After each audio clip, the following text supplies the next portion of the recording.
नमस्कार, जिंदा एकेडमी के ऊपर आपका हार्दिक स्वागत है।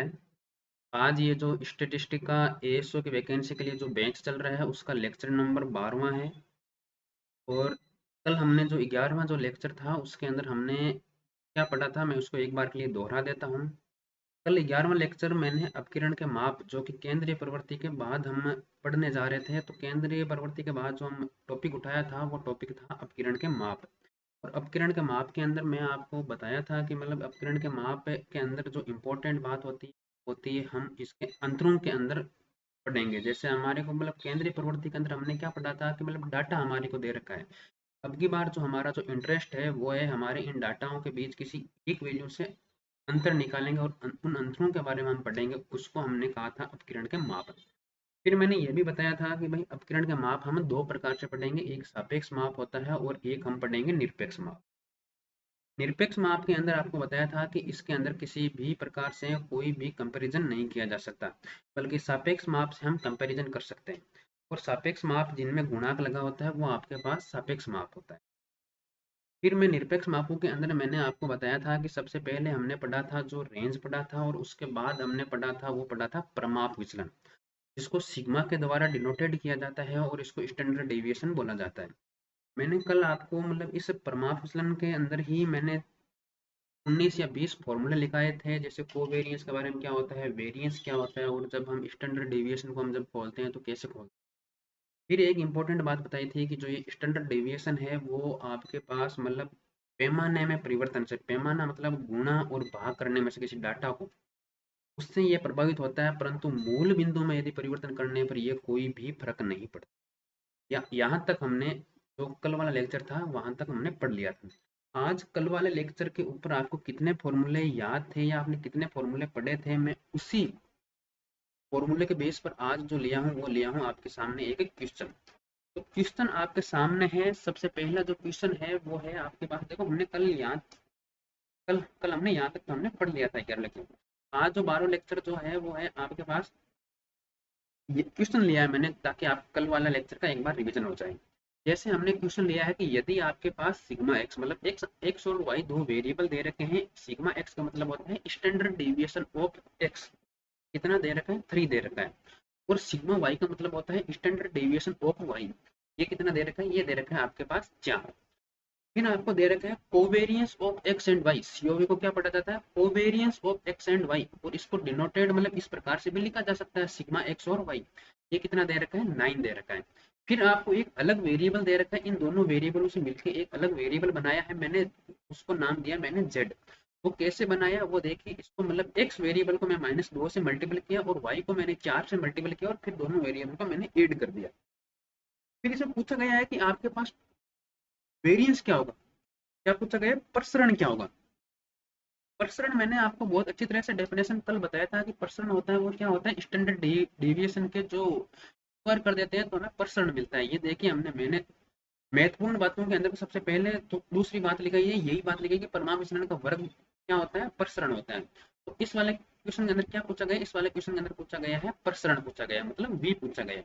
किसका वी पूछा गया है, जेड का वी पूछा गया है। तो मैं क्या लिखूंगा, V of Z equal to V of कोष्टक में माइनस का 2x प्लस का 4y इक्वल टू, जैसे ही मैं वेरिएंस को खोलने की प्रॉपर्टी आपको कल बता दी थी कि वेरिएंस की प्रॉपर्टी को कैसे खोला जाता है, तो मैंने देखी इनको अलग अलग कर लिया।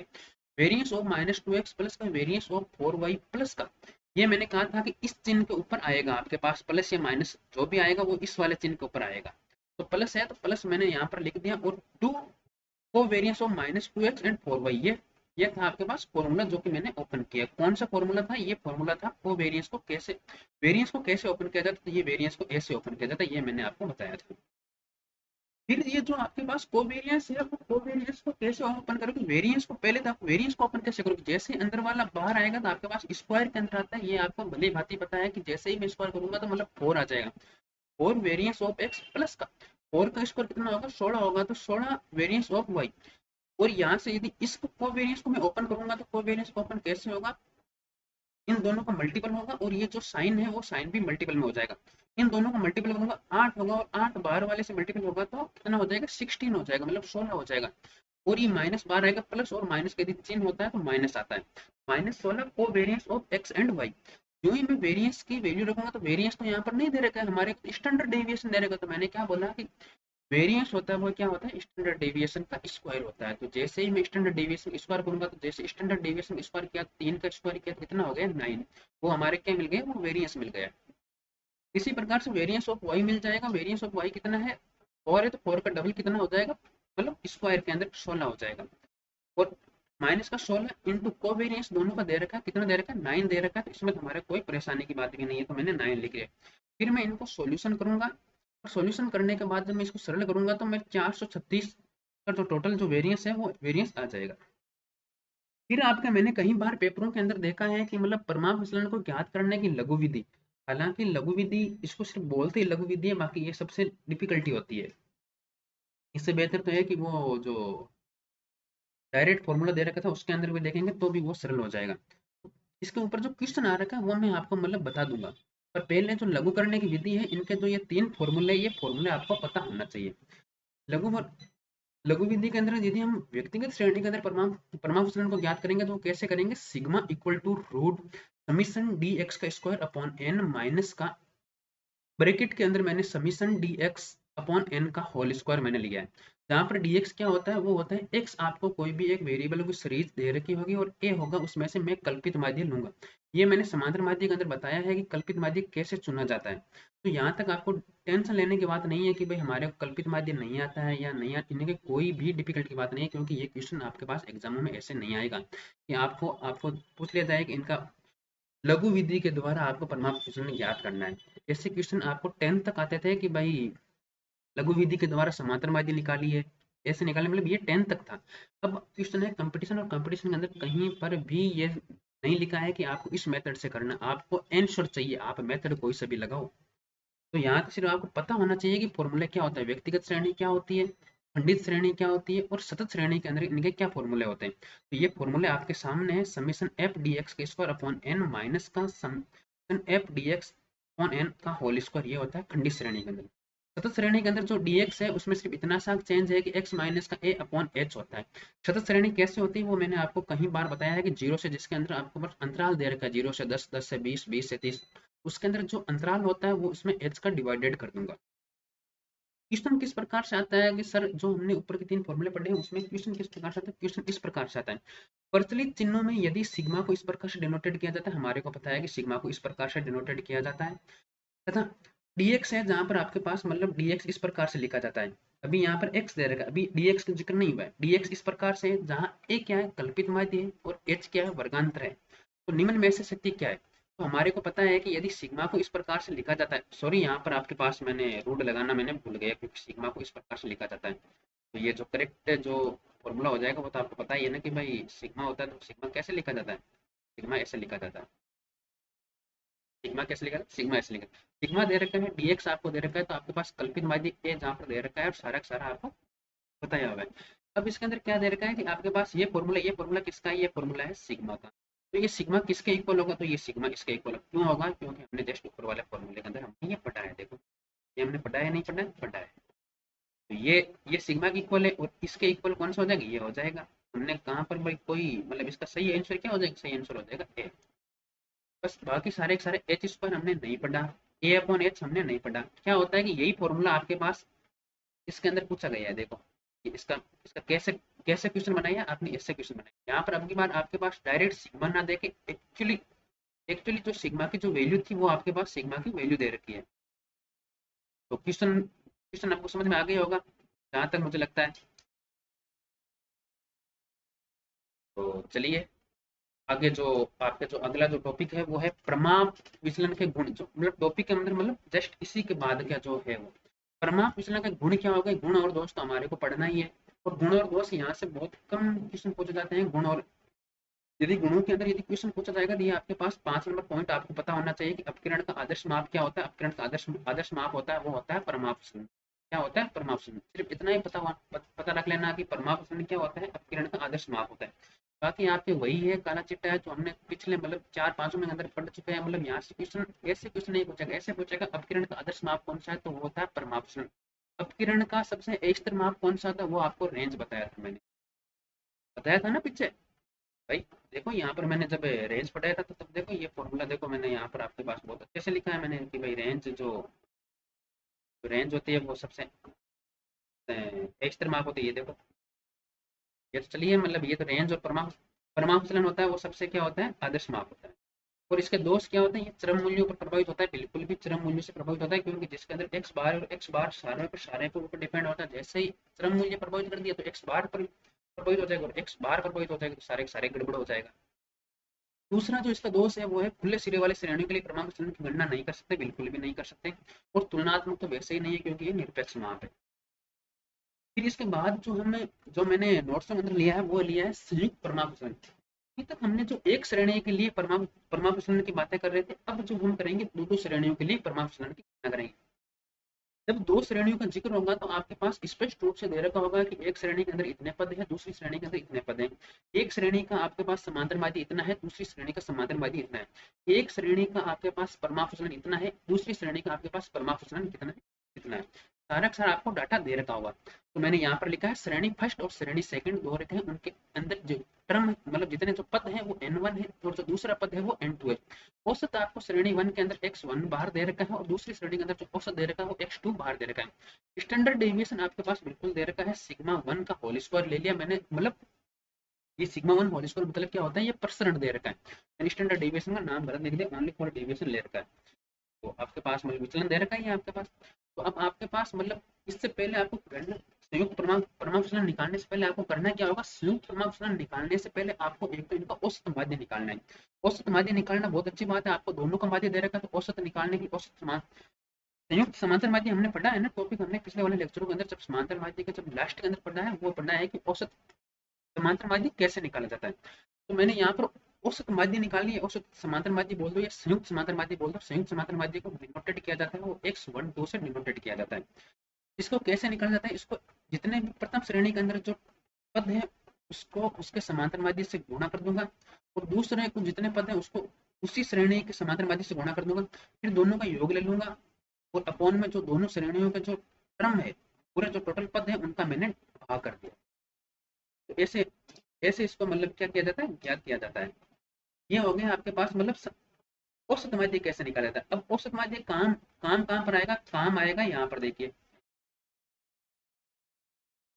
काम कहाँ पर आएगा आपके D1 निकालने के अंदर। D1 क्या होता है, वो आपके पास जो औसत मतलब एक श्रेणी का आपके पास दे रखा होता है, एक श्रेणी का आपके पास मतलब समांतर माध्य दे रखा है x1, उसको उसमें से क्या निकालेंगे हम, औसत समांतर माध्य निकाल लेंगे, और फिर जो इसका स्क्वायर कर देंगे वो आपके पास d स्क्वायर हो जाएगा। इसी प्रकार से d2 स्क्वायर निकालेंगे, उसका भी आपको भली भांति पता है कि जब x2 में से यदि मैं इसका संयुक्त समांतर माध्य लेस कर दूंगा तो उसका जो स्क्वायर कर दूंगा वो मेरे को d2 मिल जाएगा। अब जो संयुक्त परमाणु विचलन का जो फॉर्मूला होता है वो होता है ये, n1 आपको दे रखा होगा, कोष्टक में सिग्मा वन बिल्कुल भी आपको दे रखा होगा, प्लस का D1 सिग्मा दे रखा है, इसका स्क्वायर कर लूंगा तो सिग्मा वन का स्क्वायर बन जाएगा। D1 कैसे निकाला जाता है, ऐसे निकाल जाता है। प्लस का n2 आपके पास दे रखा है, सिग्मा 2 आपको दे रखा होगा, D2 आपको ऐसे ज्ञात कर लेना है। फिर इस फॉर्मूले के अंदर आपके पास n और n2 की वैल्यू है, फिर ये सारी वैल्यू निकलूंगा तो आपके पास संयुक्त परमाणु विचलन पता हो जाएगा। संयुक्त परमाणु विचलन आपको ज्ञात कर लो। अब यहाँ से ये मेरे को ये बताइए कि यदि आपके पास दोनों सीरीजों के अंदर क्वेश्चन है आपके लिए, यदि दोनों सीरीजों के अंदर यदि x1 और x2 दोनों सेम हो जाए फिर क्या करोगे।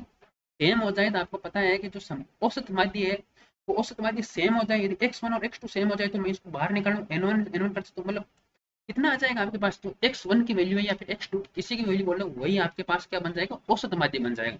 जब x1 या x2 की वैल्यू सेम है और जब ये भी आपके पास मतलब उसी वैल्यू के बराबर बन जाता है तो मतलब d1 क्या हो जाएगा, जीरो हो जाएगा, d2 क्या हो जाएगा, जीरो हो जाएगा। समझ में आ रहा है ना मैं क्या कह रहा हूँ, मैं ये कह रहा हूँ कि मतलब x1 और x2 की वैल्यू यदि सेम हो जाए, x1 और x2 की वैल्यू सेम हो जाए तो x1 और x2 बाहर आ जाए, कोई भी मतलब एक वैल्यू बाहर आ जाएगी, n1 प्लस का n2 रहेगा, नीचे भी n1 प्लस n2 है, n1 प्लस n2 से n1 प्लस n2 चले जाएगा, तो मेरे पीछे क्या बचेगा, x1 या x2 किसी की वैल्यू बोल दो आपके पास एक वैल्यू बन जाएगी। जब x1 की वैल्यू सेम है तो x12 की या x1 बोल दो या x2 बोल दो, किसी की भी वैल्यू आपके सेम आ जाएगी, तो x1 और x2 ये d1 क्या आ जाएगा आपके पास, जीरो आ जाएगा। जैसे ही यदि d1 जीरो आ गया तो आपके पास मतलब संयुक्त परमाणु विचलन क्या बन जाएगा, n1 सिग्मा 1 का स्क्वायर, n2 सिग्मा 2 का स्क्वायर। क्योंकि ये d1 और d2 क्यों नहीं आएगा, क्योंकि d1 और d2 इसलिए नहीं आएगा क्योंकि आपके पास जो संयुक्त समांतर माध्य है वो क्या हो जाएगा, उन समांतर माध्ययों के इक्वल हो जाएगा। जैसे ही D1 और D2 जीरो हो जाए, इक्वल होते ही जीरो हो जाए, तो ये मैंने आपके पास एक क्वेश्चन ले रखा है। देखिए, दो श्रेणियों N1 और N2 आपके पास पद दे रखा है। N1 और N2 दोनों का प्रसरण है, बिल्कुल भी हमें मालूम है कि जब सिग्मा वन या सिग्मा का स्क्वायर कर देते हैं तो वो आपके पास प्रसरण बन जाता है। और दोनों श्रेणियों के क्या दे रखा है, समांतर माध्य बराबर है। जैसे ही मैंने कहा कि समांतर माध्य बराबर हो जाता है, तो आपके पास मतलब समांतर माध्य बराबर होते ही आपके पास क्या हो जाता है, डी जीरो हो जाता है। और डी जीरो होते हैं आपके पास फॉर्मूला क्या बन जाएगा, संयुक्त परिमाप समीकरण। क्या फॉर्मूला बन जाएगा, फॉर्मूला सी। तो इसके अंदर ऑप्शन जो क्या हो जाएगा, सी। जो सी के अंदर जो फॉर्मूला दे रखा है वो आपके पास फॉर्मूला बन जाएगा। ये मैंने ऊपर मैंने मौखिक रूप से बता दिया, नीचे मैंने एग्जाम्पल लेके आपको बता दिया कैसे सॉल्यूशन किया। फिर आपने जो अगला जो क्वेश्चन है उसका नोट्स बनाओगे, आपको समझ में आ जाएगा। वैल्यू सारे सारे मैंने सिर्फ वैल्यू रखी है, N1 की वैल्यू रख दी, सिग्मा वन दे रहेगा, सिग्मा वन का स्क्वायर कर दूंगा, माध्य बराबर है, तो मतलब फॉर्मूला कौन सा यूज करूंगा, ये फॉर्मूला यूज करूंगा। इसके अंदर डाटा मैंने सिर्फ फॉर्मूला पुटअप किया है, वैल्यू। तो अगला जो आपके पास जो एग्जाम्पल है वो है सबसे बेस्ट एग्जाम्पल, एएसओ के अंदर पूछा गया एग्जाम्पल है। कहीं ना कहीं ये इंपॉर्टेंट लगा मेरे को, इसलिए मैंने लग ली। तो ऑप्शन की बात है, आरबीएससी ने पूछा है तो मतलब इंपॉर्टेंट तो होगा ही होगा ना। मतलब मेरे को अच्छा लगा इसलिए मैं लिया हूँ। हालांकि आरबीएससी ने बहुत सारे क्वेश्चन पूछे, मैंने इसमें सारे बहुत सारे इंक्लूड नहीं किए, ये अच्छा लगा इसलिए। सवाल को पहले मैंने लैंग्वेज चेंज करने की कोशिश की थी, फिर मैंने सेम टू सेम ही रख दिया ताकि थोड़ा बहुत आपको भ्रमित हो जाए। देखिए, भ्रमित होने के लिए मतलब लैंग्वेज आरबीएससी की रखी है मैंने। क्या दे रखा, प्रेक्षणों के एक समुच्चय। प्रेक्षण आपको समझ में, पहले मैं क्वेश्चन पढ़ लेता हूँ फिर मैं आपको समझाऊंगा। प्रेक्षणों के एक समुच्चय एक्स आई, जहां पर आई वेरीज कर रहे हैं 1 से लेकर एन तक का, एक से औसत वर्ग विचलन 7 है तथा -1 से 3 है, तो मानक विचलन क्या होगा। क्वेश्चन गया ऊपर से, समझ में नहीं आया क्या क्या क्या कह रहा है। देखिए, इस क्वेश्चन को समझने के लिए, प्रेक्षण क्या होता है ये आपको पता है कि डाटा दे रखा है। एक समुच्चय, समुच्चय क्या होता है, बहुत सारे आपके पास मतलब डाटा दे रखा है, तो हम उसके मतलब उसको, जो बहुत सारे डाटा दे रखा है उसको हमने एक पर्टिकुलर नाम दे देते हैं, उसको कह देते हैं समुच्चय या सेट कह देते हैं। तो प्रेक्षण आपके पास x1 x2 x3 dash dash dash आपके xn तक आपके पास वैल्यू दे रखे हैं, मतलब डाटा दे रखे हैं। ठीक है, अब इन डाटाओं का यदि मैं एक से, क्या दे रखा है, डाटाओं का एक से औसत वर्ग विचलन। औसत वर्ग विचलन क्या होता है, औसत निकालना है और वर्ग विचलन निकालना है। औसत वर्ग विचलन क्या होता है, इन डाटाओं में से यदि मैं एक घटा लूंगा और फिर मैं उसका औसत वर्ग विचलन, औसत वर्ग विचलन क्या होता है, ये मतलब समझ में आ रहा है ना। मतलब औसत वर्ग विचलन क्या होता है, मतलब इन डाटाओं में से मैं -1 कर दूंगा, सारे डाटाओं में से x1 है उसमें से मैं, x2 है उसमें से 1 घटा दूंगा, x3 उसमें से मैं 1 घटा दूंगा, फिर उसका औसत वर्ग विचलन। औसत वर्ग विचलन मतलब औसत वर्ग विचलन क्या पूछा इसने, औसत वर्ग विचलन ये आपके पास मतलब जस्ट आप वहां पर पढ़ोगे औसत वर्ग विचलन के अंदर है, जब मैं आपको माध्य विचलन पढ़ाऊंगा तब। मैंने फिर भी मैंने इस टॉपिक को मैंने पहले ले लिया।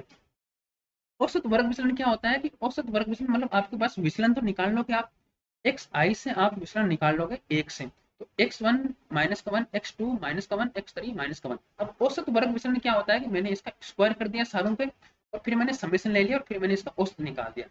तो जैसे इसका औसत वर्ग विचलन -1 से, इसको ऐसे डिनोटेड किया जाता है, ये देखो,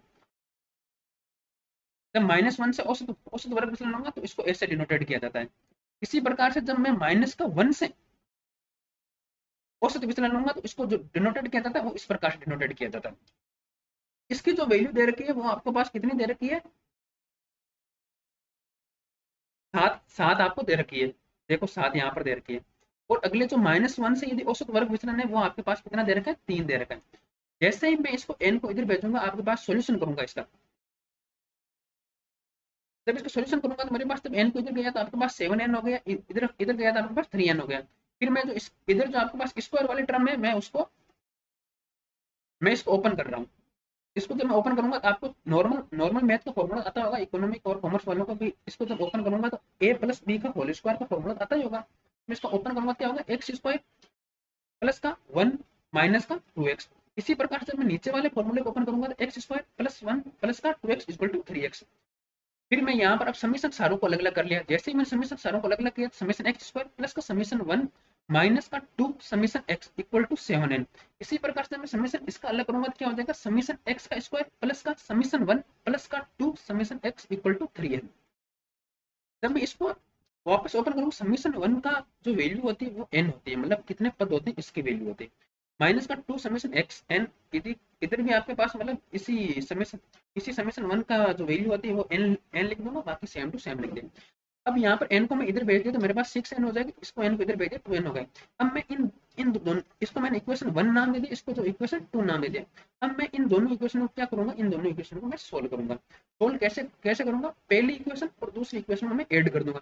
जैसे ही ऐड किया तो इससे ये कट जाएगा और पीछे बच गया जो 2x का स्क्वायर, तो समेशन x का स्क्वायर इक्वल टू 8n हो जाएगा, 6n प्लस में 2n 8n हो जाएगा। इसको सोल्यूशन किया तो मेरे पास समेशन 4n आ जाएगा। जैसे ही मैंने आपके पास मतलब इसको घटाया तो मेरे पास समेशन एक्स एन हो जाए। अब ये मैं एक्स एन और समेशन एक्स स्क्वायर निकाल क्यों रहा हूँ, क्योंकि यहाँ पर मैंने सबसे पहले मैंने फॉर्मूला लिखा है कि मानक विचलन का फॉर्मूला, परमाप मानक विचलन का फॉर्मूला क्या होता है, ये होता है। तो मेरे को एक्स स्क्वायर भी चाहिए और समेशन एक्स का होल स्क्वायर भी मेरे को चाहिए। दोनों की वैल्यू आपके पास समेशन एक्स दे रखी है और समेशन एक्स एक्स का स्क्वायर दे रखा है। ये तो वैल्यू आपको मैंने वैल्यू जैसे ही मैंने वैल्यू पुट की तो मेरे पास रूट। आपको ऐसे फॉर्मूला ये समझ में नहीं आएगा, आपको मेरा काम करना पड़ेगा कि भाई आपको अपने नोट्स बनाने पड़ेंगे। जो मेरे नोट्स है ना, ये आपको भी बनाने पड़ेंगे अपने पर्टिकुलर।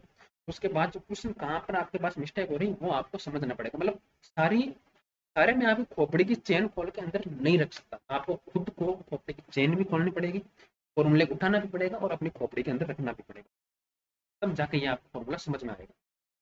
मेरे को नहीं समझना है, आप क्लियर बता देता हूँ, आपको समझना है। ये ईगो वाली बात नहीं है, मैं बता रहा हूँ कि मतलब ये मेरे को अब समझने की जरूरत नहीं है। तो मैंने समझ लिया, जब मेरी बारी थी तब मैंने समझा, अब आपकी बारी है, अब आप समझो। अब जो आगे वाला परमाणु विचलन के बाद जो निरपेक्ष मान के अंदर जो तीसरा जो टॉपिक है वो टॉपिक है आपके पास माध्य विचलन। कौन सा तीसरा तीसरा तीसरे टॉपिक की बात कर रहे हो सर, तो ये मैं बता देता हूँ। जो हमने कल लेक्चर लिया था उस लेक्चर के अंदर जो ये 3 नंबर जो पॉइंट पॉइंट मैंने लिखा है ना, ये देखो, ये इधर वाला, ये जो मानक विचलन माध्य माध्य विचलन है ना, ये मैंने आपके पास स्टार्ट कर रहा हूँ अब। माध्य विचलन, माध्य विचलन क्या होता है कि मतलब माध्य से लिया गया विचलन, और माध्य हमने केंद्रीय प्रवृत्ति के अंदर बहुत अच्छे से पढ़ा है। माध्य मतलब हम माध्यिका से भी ले सकते हैं, हम बहुलक से भी ले सकते हैं और हम समांतर माध्य से भी माध्य विचलन ले सकते हैं। यही मैं आपको चीज बताया हूँ कि श्रेणी के किसी भी माध्य x बार m z बार, ये z से लिए गए पूर्ण विचलन। अब यहाँ पर आपके पास क्वेश्चन आता है पूर्ण विचलन, इसको मैं समझाऊंगा एक बार के लिए। पूर्ण विचलनों को समांतर माध्य माध्य विचलन कहलाता है। क्वेश्चन आता है कि पूर्ण विचलन क्या होता है। पूर्ण विचलन होता है, इसको मैंने अलग से बताया कि पूर्ण विचलन क्या होता है। आपको बहुत सारे डाटा दे रखे होंगे x1 x2 xn, अब उसमें से आपको उन डाटाओं को आप समांतर माध्य बहुत अच्छी तरह से निकाल लोगे, माध्य का आप निकाल लोगे और जेड आप मतलब बहुलक आप निकाल लोगे। तो मैंने उनसे सारों का यदि मैंने विचलन ले लिया, इसका मतलब क्या होता है, एक्स आई माइनस का एक का मतलब क्या होता है कि मतलब जितने भी आपके पास मतलब माध्यिका होगा उन माध्यिकाओं को मैं सारे डाटाओं में से घटा दूंगा, या फिर आपके पास बहुलक होगा उनमें से सारी माध्यिका घटा दूंगा। और जो पूर्ण विचलन का मतलब होता है कि यदि मैं यहाँ पर यदि ऐसे मोड लगा लेता हूँ, मोड मतलब मेरे पास नेगेटिव नहीं आएगी वैल्यू, मोड का मतलब ही ये होता है। मोड यदि -1 दे रखा है आपके पास ये, और यदि बार ऐसा ऐसा मोड लगा तो इसका वैल्यू का मतलब होता है कि 1, मतलब क्या होता है 1 होता है। तो पूर्ण विचलन आपको समझ में आ गया कि यहाँ पर कोई भी वैल्यू नेगेटिव नहीं होगी। ये आपके पास और एग्जाम्पल में समझ में आ जाएगा। मैं एग्जाम्पल ले लेता हूँ, जैसे यहाँ पर देखो, ये मैंने लिखा है, ये आपके पास मतलब डाटा दे रखा है एग्जाम्पल के अंदर। देखो ये देखो मैंने डाटा डाटा दे रखा है, और यहाँ पर आपके पास एक्स बार बहुत अच्छे से मैंने दे रखा है कि इनको समांतर माध्य में निकाल लूंगा। समांतर माध्य निकाला 6 आया।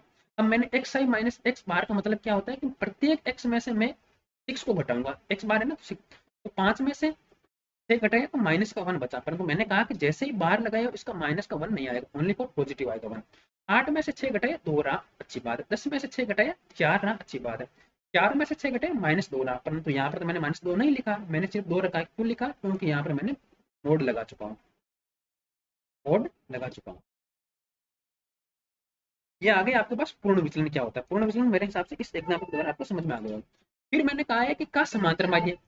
अब इसका समांतर माध्य क्या होगा, अरे भाई समांतर माध्य इनका योग कर लूंगा और n का भाग दे दूंगा, तो वो आपके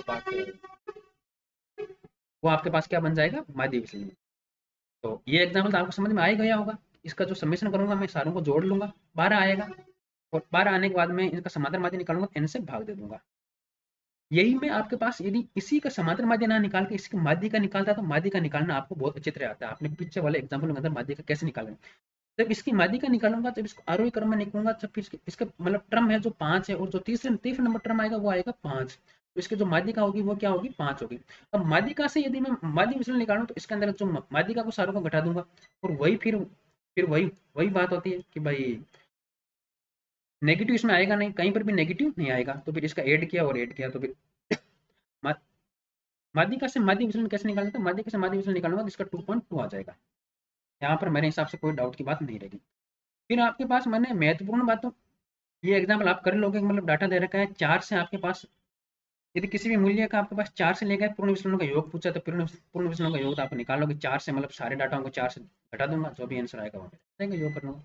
महत्वपूर्ण बात ये है कि माध्य विचलन और पूर्ण विचलन दोनों एक ही बात होती है, चाहे ये रहा आपके पास, मतलब ये रहा आपके पास पूर्ण विचलन, और ये रहा आपके पास टोटल फॉर्मूला बनाऊंगा तो ये आपके पास माध्य विचलन बन।